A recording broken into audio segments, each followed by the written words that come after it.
Hey, what's up guys? Welcome to CertBros. In this video, we're going to be talking about computer networks.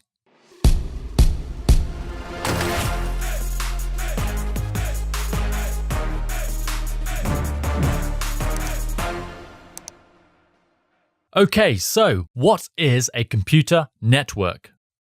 Well, first, let's break it down. What is a network?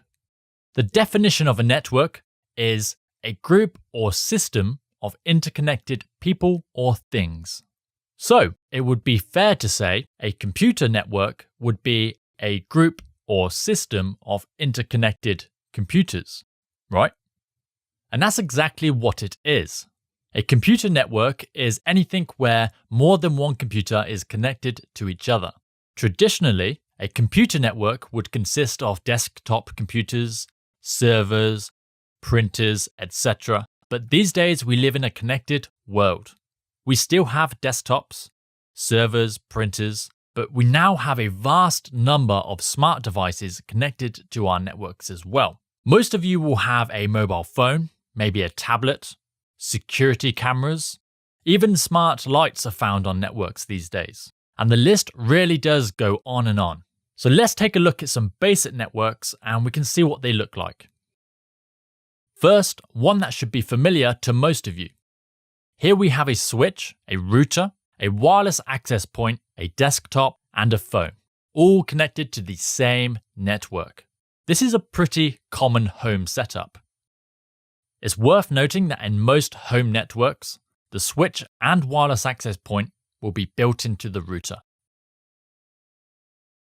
Generally speaking, any network in a single area is called a local area network, or LAN.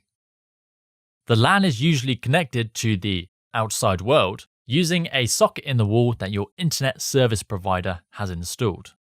This socket connects you to something called the wide area network, or WAN. The purpose of a WAN is to connect separate local area networks together. The most obvious example of a WAN would be the internet. However, businesses might have private WANs to connect multiple sites together. So now let's look at a more business type network. So we have all of our office computers, and these would usually plug into a wall or floor socket. And these sockets will have cables either running through the floor or the ceiling back to a special room called a wiring closet. This room might also be called a patch room or a server room. In the wiring closet, all of these devices will connect to a stack of switches which are mounted onto racks. Depending on the size of the network, there may be multiple wiring closets, which all connect to each other, say for example on different floors. Keep in mind though, this has been simplified to give you a general idea. Lastly, we'll look at another type of network that might not be so obvious. Now I said before, I'm sure you all have smartphones of some sort.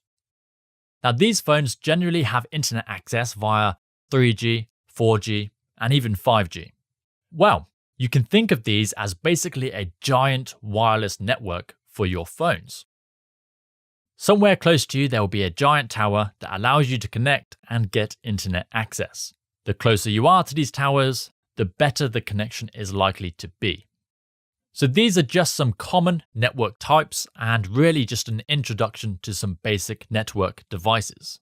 So the next logical question is, why? Why do we need networks? Well, let's imagine life without networks for a second. If we want to print a document, we would need to directly connect a printer, which is fine. But what if we have multiple computers? We would need multiple directly connected printers, right? Which isn't so fine. The beauty of a network is we can share resources. If I have a file and I want to send it to someone, I can. They can also share the file with everyone else. We can have shared printers that everyone can use. We can even have servers that could store these files for us.